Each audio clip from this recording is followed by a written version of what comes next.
Nama saya Tono, umur 68 tahun. Rambut saya sudah putih semua, dan kerutan di wajah saya ini adalah peta dari semua perjalanan yang sudah saya lewati. Saya tidak kaya, dan saya bukan orang terkenal. Tapi saya punya satu harta yang mahal, waktu yang panjang untuk melihat hidup dari awal sampai akhir. Waktu yang panjang itu mengajarkan saya 3 hal yang sangat sederhana, tapi sering kita lupakan. Saya akan mulai dari pelajaran pertama yang saya dapatkan dari penyesalan terbesar saya. Dulu, waktu saya masih muda, darah saya panas.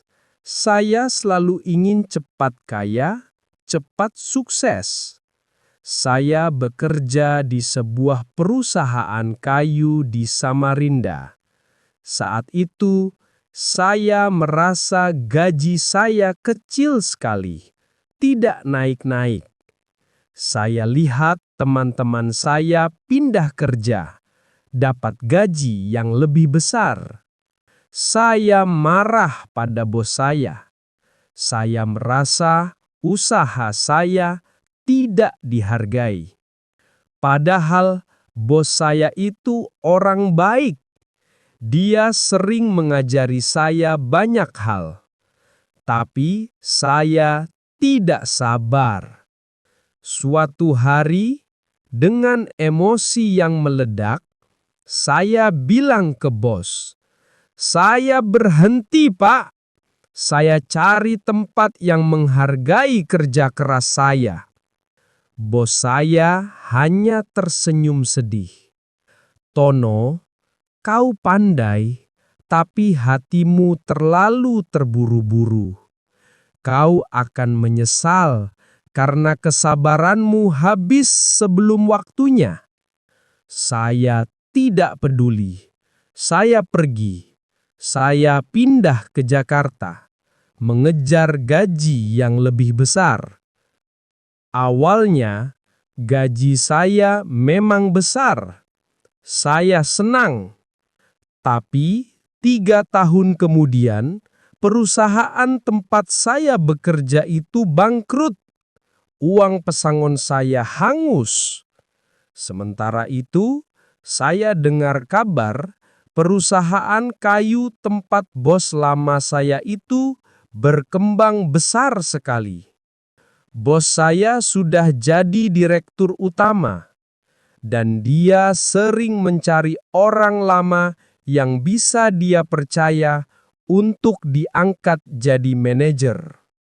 Saya kehilangan kesempatan emas, bukan karena saya tidak pintar, tapi karena saya tidak sabar menunggu 3 tahun lagi.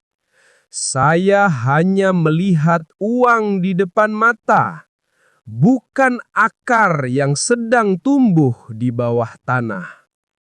Jangan pernah menjual kesabaranmu. Sabar itu bukan diam, tapi sabar itu bekerja sambil menunggu waktu yang tepat. Ia adalah modal yang nilainya naik terus. Setelah kegagalan itu, saya kembali ke kampung. Saya jadi lebih hati-hati. Tapi saya punya masalah lain. Saya selalu merasa benar. Dulu, saya punya seorang teman baik, namanya Budi. Kami sama-sama mencoba membangun bisnis kecil, menjual alat-alat pertanian. Kami sepakat bagi tugas. Saya yang mencari barang, Budi yang menjualnya di pasar. Suatu hari, Budi gagal menjual banyak barang. Uang yang dibawa pulang sedikit sekali. Saya marah besar. Kau pemalas, Budi. Kau pasti tidak berusaha keras. Saya menuduhnya berbohong dan menyia-nyiakan usaha saya. Saya bilang dia pengecut, tidak mau kerja keras di pasar. Saya memutuskan hubungan dengannya. 7 tahun kami bermusuhan. Saya menjual barang-barang itu sendiri di pasar. Rasanya lebih sulit, tapi saya bangga karena tidak bergantung pada orang malas. Sampai suatu hari, saya bertemu istrinya Budi. Dia menceritakan semuanya. Saat kami berbisnis, anak Budi sedang sakit keras di rumah sakit. Budi bukannya tidak mau jualan. Dia tidak bisa jualan. Dia harus bolak-balik pasar, rumah sakit. Dia tidak berani bilang ke saya karena dia takut saya marah dan tidak mau memberinya modal lagi. Dia takut usahanya berantakan.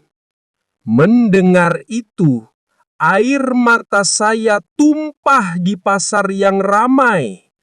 Saya merasa seperti orang paling jahat di dunia. Selama 7 tahun, saya membenci seorang teman yang sebenarnya sedang berjuang antara mencari uang dan menjaga nyawa anaknya. Saya selalu memakai kacamata saya sendiri. Saya hanya melihat kegagalan Budi dalam mencari uang, tapi saya tidak pernah melihat perjuangannya sebagai seorang ayah. Saya minta maaf kepadanya, dan kami baikan. Tapi penyesalan karena menyakitinya selama 7 tahun itu tidak hilang. Sebelum menghakimi, coba lepaskan kacamata yang kau pakai.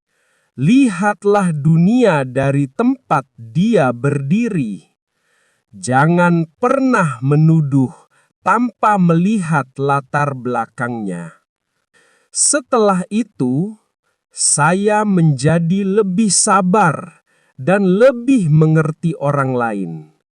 Saya pikir saya sudah menjadi bijaksana, tapi ternyata saya masih punya satu masalah besar. Saya masih mengejar sesuatu yang berharga, tapi salah mendefinisikan apa itu harta. Saya dan Rina, istri saya, memutuskan untuk membuka warung makan kecil. Warung kami sukses. Saya kembali sibuk menghitung untung, memikirkan cabang baru. Suatu malam, Rina sakit keras, demam tinggi sekali. Saya panik. Saya memeluknya dan dia berkata, "Pak, jangan khawatir. Besok saya pasti sembuh. Tapi janji, besok malam kita makan di teras, lihat bintang seperti dulu." Saya berjanji. Keesokan harinya, saya harus keluar kota untuk mengurus surat-surat warung cabang baru. Pekerjaan itu sangat penting, bisa mendatangkan uang yang sangat besar. Saya berpikir saya akan cepat pulang. Nanti malam saya pulang sayang, janji saya pada Rina. Tapi pekerjaan itu memakan waktu. Saya baru pulang larut malam. Rumah sudah gelap. Saya masuk dan menemukan Rina sudah tertidur lelap. Saya kecewa karena janji kami makan di teras gagal. 2 hari kemudian, Rina sakitnya makin parah dan dia dibawa ke rumah sakit. Dia tidak pernah kembali ke rumah itu. Saya menangis bukan karena saya kehilangan warung baru, tapi karena saya kehilangan malam di teras itu. Saya kehilangan kesempatan terakhir saya untuk melihat bintang bersamanya. Saya mengejar uang yang besar, tapi saya lupa bahwa momen kecil itu lebih mahal daripada semua warung yang bisa saya bangun. Harta yang sesungguhnya bukan apa yang ada di bank. Harta sesungguhnya adalah waktu yang kau habiskan bersama orang yang kau sayangi. Saat ini adalah harta yang paling berharga, dan ia tidak akan pernah dijual lagi. Saya tidak jadi orang kaya raya. Saya hanya punya warung kecil ini yang sekarang dikelola anak cucu saya. Kita belajar dari Pak Tono. Jangan tunda-tunda waktu buat orang yang kita sayang. Menyesal itu tidak enak. Kalau cerita ini kena di hati Anda, yuk kita bagi pelajaran ini ke orang lain. Langsung pencet like, suka video ini. Sebagai tanda terima kasih pada Pak Tono. Wajib subscribe.